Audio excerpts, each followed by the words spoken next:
Bismillahirrahmanirrahim. Assalamualaikum warahmatullahi wabarakatuh. Tanam pinang rapat-rapat agar pemilu tak dapat lagi. Jawablah salam dengan semangat agar nampak lebih presisi. Saya Assalamualaikum warahmatullahi wabarakatuh.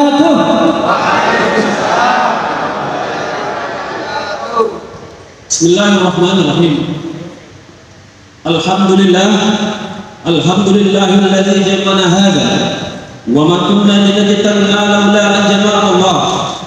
Wassalatu wassalamu ala asyrafil anbiya'i wal mursalin imamil muttaqin sayyidil hurril muhajjalin wa ala alihi wa sahbihi wa man tabi'ahum bi ihsan ila yaumiddin. Wa ba'd.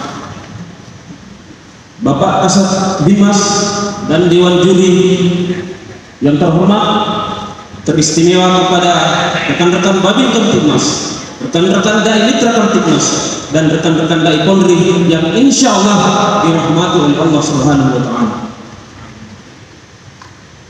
Pertanggal 30 April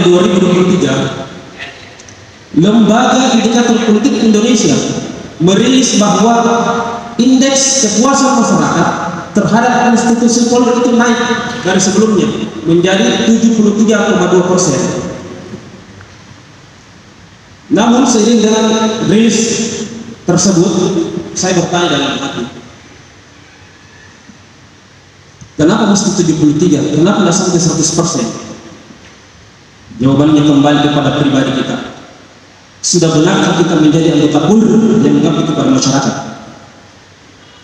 Kita kembali kepada Undang-Undang Nomor 2 Tahun 2002 tentang tugas, pokok, fungsi dan peranan kita sebagai anggota Polri. Itulah yang menjadi tema pidato Dai dalam hari ini, yaitu peranan Polri dalam memelihara keamanan ketertiban masyarakat. Tugas kita yang pertama yakni Harkamtibmas memelihara keamanan dan ketertiban masyarakat. Sudah benarkah kita dalam memelihara Harkamtibmas? Tidak perlu kita tutup-tutupi. Hari ini masih banyak polisi teman kita, polisi teman kita, naik motor tidak pakai helm, naik motor menggunakan knalpot racing, naik motor lampu tidak terpasang. Ini kan yang menjadi contoh. Ini kan yang menjadi teladan bagi masyarakat. Tentu kita semua memahami bahwa hal tersebut hanya beberapa oknum yang berbuat demikian. Kemudian selanjutnya, tugas pokok kita dalam hal memelihara Kamtibmas adalah penegakan hukum, law enforcement. Jadi penegakan hukum di sini tidak tebang pilih. Misalnya ada terdakwa yang terkena kasus narkoba, sini saya bantu, itu bisa dilapanamkan, itu bisa diselesaikan. Inilah yang menjadi poin-poin penilaian lembaga-lembaga survei di luar kepolisian yang akan menurunkan tingkat kepercayaan masyarakat. Misalnya ada saudara kita yang ditilang sama teman-teman lalu lintas, niatnya baik, niatnya betul, tapi karena ada oknum yang membuat kesalahan kecil, sudah deh aman, baik saja 100.000, 200.000 aman. Padahal masyarakat ini perlu penjelasan dikemanakan dana-dana yang diberikan ini. Hadirin hadirat Dewan Juri yang terhormat. Yang ketiga, fungsi dan peranan Polri sesuai dengan Undang-Undang Nomor 2 Tahun 2002 bahwa kita sebagai pelindung, pengayom dan pelayan masyarakat. Bagaimana mungkin kita mau menjadi pelindung untuk masyarakat kalau diri kita saja kita tidak lindungi dengan hal-hal yang negatif, yang positif? Sebagai umat Rasulullah SAW sudah dijelaskan dalam Al-Quran Al-Karim bahwa Allah berfirman, laqad kana lakum fi Rasulillahi uswatun hasanah.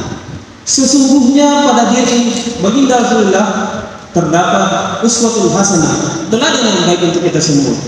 Inilah yang kita ambil contoh sebagai polisi Islam, sebagai anggota kepolisian negara Republik Indonesia. Inilah menjadi suri teladan kita. Baginda Rasulullah Muhammad SAW dalam memberikan perlindungan, pengayuman, dan pelayanan kepada masyarakat.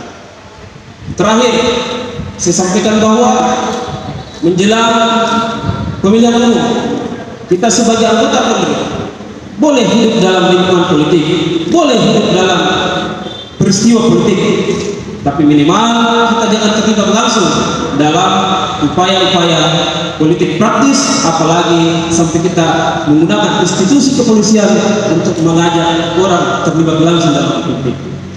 Sekian dan demikian. Minallahi musta'an wa ilaihi billah. Assalamualaikum warahmatullahi wabarakatuh.